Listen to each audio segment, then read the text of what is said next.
how do we get those cool Tai Chi projections where you bounce someone and they pop kind of far away, right? There's more than one way of doing it, and that's why you see different masters explaining in a different way. The latest fad in counterfeit internal technology is so-called grabbing the fascia. I connect through her fascia and I feel that down to her base. Then I can feel her balance. I could control how her body tries to resist me. See, when I go through her fascia, she's kind of confused as to how to resist. So she's off balance. But that's not quite a big bounce yet, right? So, but if she's off balance, then I suddenly bounce, crash into her with a lot of force, then she'll probably lose her balance even more, right? Does that make sense? So resist me. See, you're here like this, and a lot of force. Okay, so I connect to her fascia. I find her balance. Then I do a lot of force. So then that's hard for her to stop. She'll stumble back on any number of steps. So, I would like to see this done on anyone who's competent at pushing someone like a wrestler, trying to actively push you.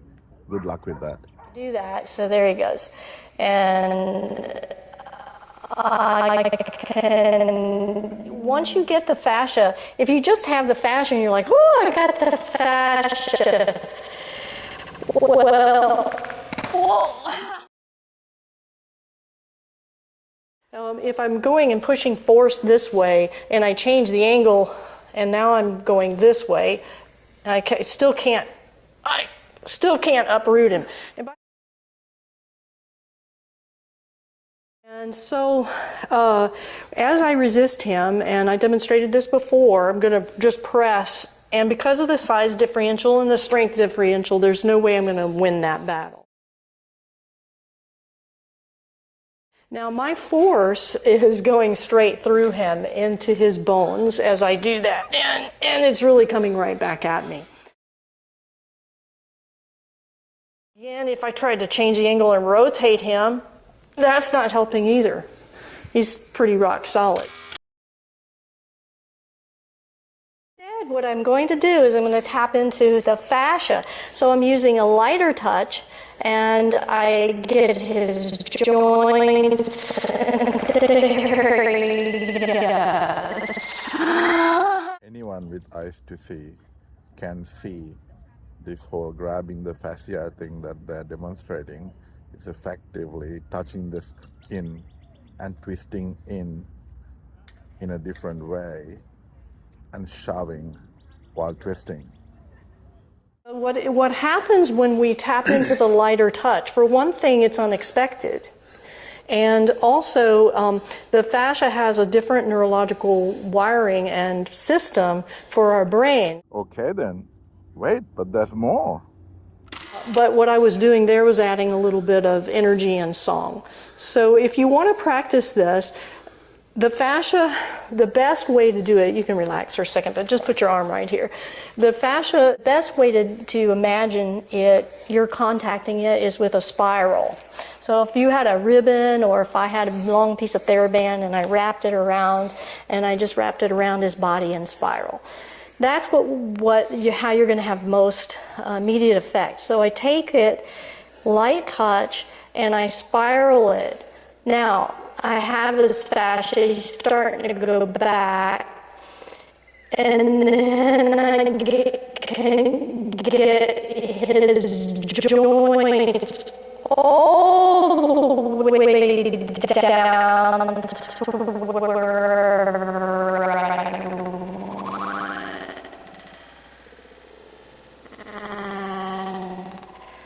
there he goes. Anyone with eyes to see can see this whole grabbing the fascia thing that they're demonstrating. It's effectively touching the skin and twisting in a different way and shoving while twisting. Will resist a lot, and I'm going to spiral it, and he starts to lose, so he starts to tense up, which actually gives me more to work with. I would like to see this done on anyone who's competent at pushing someone like a wrestler, trying to actively push you. Good luck with that. I think it is important to share some of my experience and my research on the topic of the use of fascia in the internal martial arts, or rather the connective tissue, or sinews as been referred to traditionally. The reason for this is because there's a lot of confusion about the role of sinews or fascia in the practice of the martial arts or movement modalities. My interest has been the science of movement from basically the perspective of traditional sciences like Qigong or Neigong or yoga or things like that, as well as modern neuroscience and anatomy and functional medicine. I'm going to share as many of the references from the modern scientific perspective in the description below if you want to refer to it and read more about it. Now, in the Eastern sciences, or the traditional Eastern sciences, they don't differentiate between fascia versus ligaments versus tendons when it comes to this topic. They refer to it as sinews or the white tissue. And basically what they mean by that is that tissue that is interwoven through our anatomy. In some parts it's thicker, like in tendons, or in some places it is largely composed of those tissue, like ligaments. But generally, this white tissue or sinews in modern science is composed of fibroblasts with collagen and elastin to give its physical properties. Now, what sinews or fascia or connective tissue looks in a cadaver is very different to what it looks like in real life when someone is alive.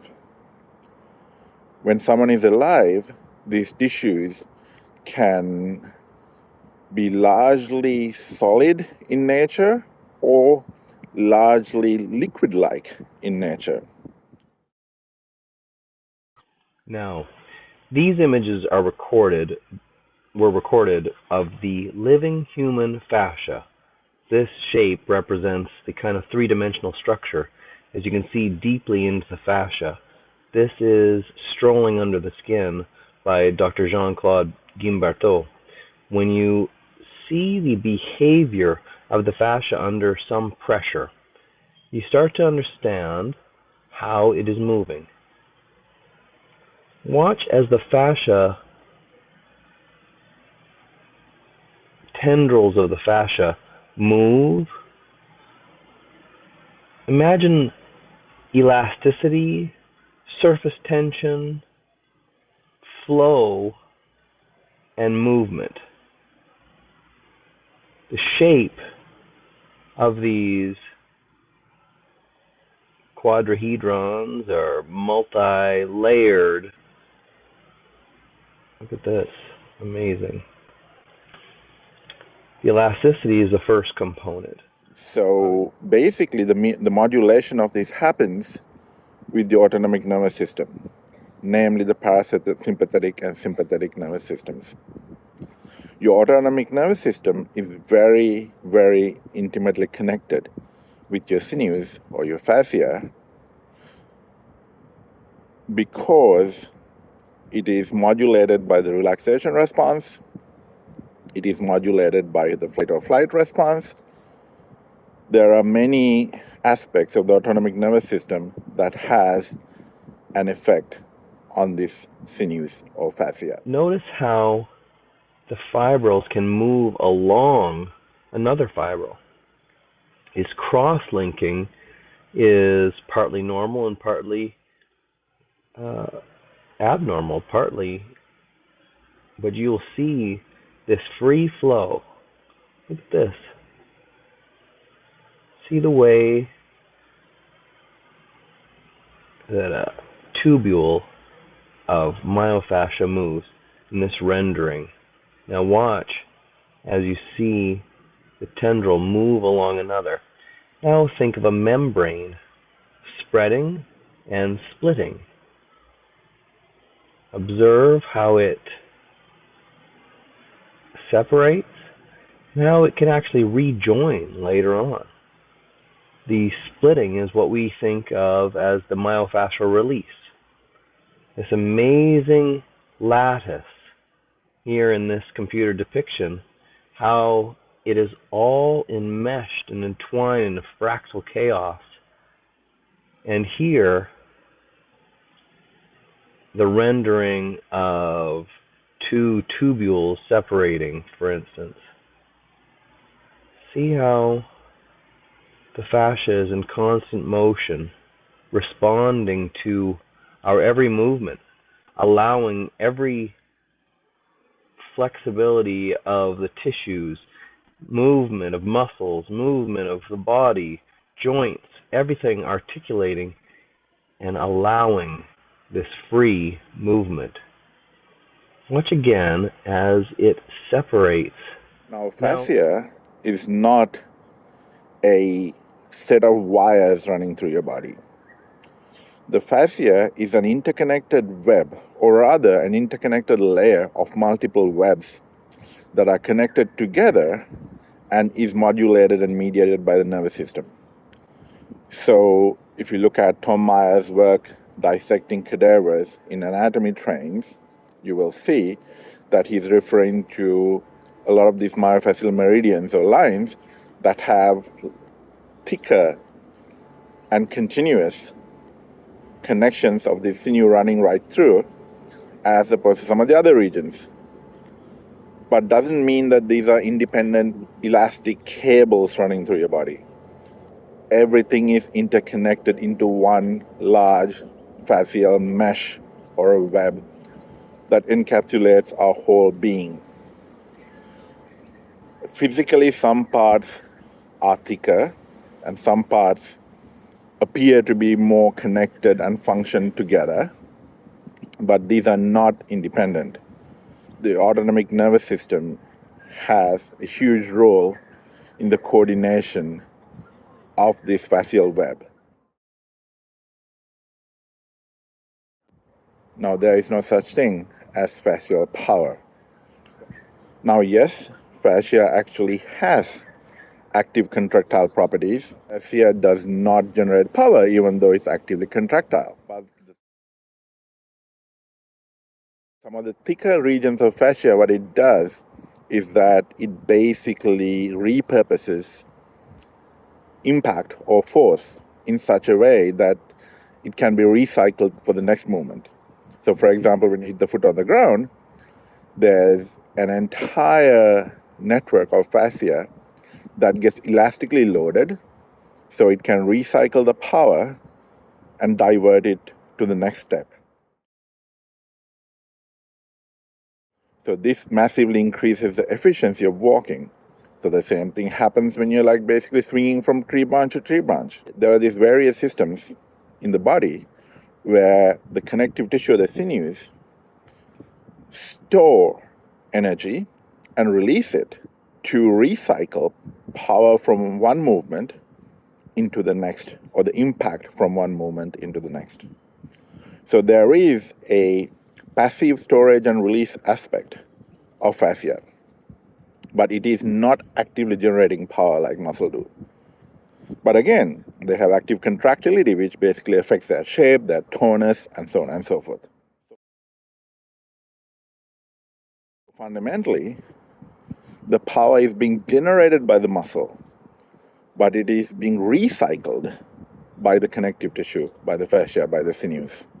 There is this conduction, this idea of the tubule as it conducts water.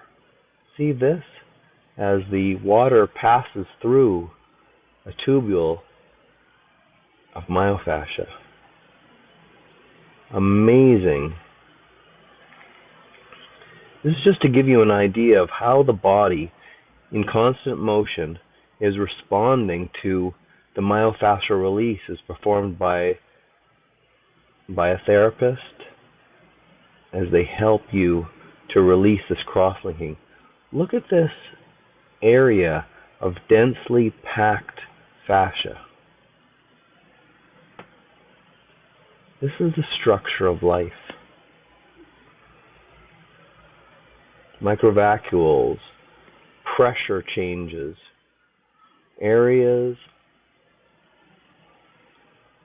pockets of fluid. Amazing. how much we are water, how much we are space in this. Now, fascia has multiple roles or multiple modalities in which it communicates system-wide throughout the whole body. It has been proven that fascia actually communicates via electrical signaling, and in a body, fascia communicates through mechanical transmission of forces because it's an tensegrity structure that spans the whole body. So it can communicate elastically, where the force from one part is propagated rather fast to another part. It's like a spider web. When you touch one part, there's an impact of that, which can be recognized at a distal part of the same spider web. Fascia is like this. And this is also why fascia has a significant role to play in pain, which is distal to the location where we have a problem. Where we have pain is not necessarily where the problem is. Generally, where we have pain is a location which the nervous system recognizes as something that can prevent excessive movement in the part that is damaged. So therefore, it is effectively discouraging us to move in certain ways to protect the damaged part by creating the sensation of pain in a centralized location where movement can be inhibited, but it is not necessarily where the problem is. Movement of a human being. This is life at its very core. The spreading, releasing, rejoining. Unbelievable. But this is the core. Thank you so much. So anyway, in terms of the active contractility doesn't operate in power or time scales where it is actually useful for any kind of martial power generation. But in terms of system-wide or in terms of whole body coordination and recycling of mechanical forces upon you in order to increase the efficiency of your movement, fascia can play a very large role.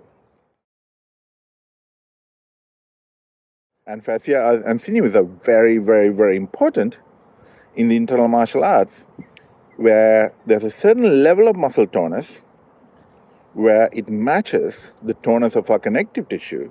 This is what we call the Yi Jin Jing process, so the muscle tendon conversion process, where the properties of the muscles are made to match the properties of connective tissue rather closely. And if you understand physics, we can talk about mechanical impedance for longitudinal pressure waves that are being transmitted through and so on and so forth, which I don't want to get into right here. But the Yi Jin Jing process where muscle is made to behave as tendon by training your autonomic nervous system, where the muscle fibers are partially activated in the muscles so that the elasticity and the contractility of the muscle matches those of the connective tissue. The Yi Jin Jing process is basically what mostly all internal arts are based on. Now, in terms of fascia, the fascia needs to be hydrated. And nourishment of fascia is about innervation. It's about the blood flow. It's about the nervous system activation of entire fascial regions or chains. So for fascia, movement is extremely important. And as modern sports science has established, using modalities like cupping, which tease the fascia apart, works a lot better when there's three-dimensional movement through where the fascia is cupped rather than keeping it static. So this is why you see in modern sports science, when you cup someone, you get them to move while they're being cupped, not just static cupping. In terms of fascia nourishment, collagen and elastin are both important. Hydration is important. The fascia or connective tissue acts as a body-wide network communicating mechanically, electrically, and also chemically, because there are certain chemical signaling molecules that get transmitted through the fascia, because the fascia is an extremely wet structure. It actually carries a lot of fluid back and forth through the system. Of course, the chemical signaling in the fascia doesn't operate as fast as the electrical signaling in the fascia. But if you have a body that is elastic or not stiff, the mechanical forces can transmit a lot faster than anything else. This is very important for the efficiency of the body's proper functioning. So this is kind of a rough overview of what I've discovered over the years training in traditional sciences such as martial arts or qigong, neigong, yoga, that type of thing, and also modern neuroscience, functional sports medicine, and things like that. Now, another important thing about fascia and myofascial release is that fascia responds to slow changes. So extreme pressure being used in massage in one location for a short period of time is not what is going to have your fascia respond to it most effectively. Fascia usually works when it's stimulated over a 3 to 5 minute or even sometimes 10-minute time frame with gentle pressures. So you can understand why some of the qigong or neigong or Taichi or other internal martial arts movements are performed slowly. When you want to impact the sinews, then the speed matters. Now, when you're at a high level of proficiency, using those cultivated sinews, using more your muscles and your circulation of the blood is not an issue. And this is what faster forms of fast frame and things like that try to do. But in terms of the conditioning and the molding of the tissue, it has to be done slowly with gentle stretching and pressure on your body. You're in your crown, which is, up here between these 2 points. Between the horns. Between the horns. And you're organized over your heels, like Joey always says to do. Going through your horns. And then you're I don't think he's gonna be happy. expanding through. Ah! He's turning me. He's rotating me.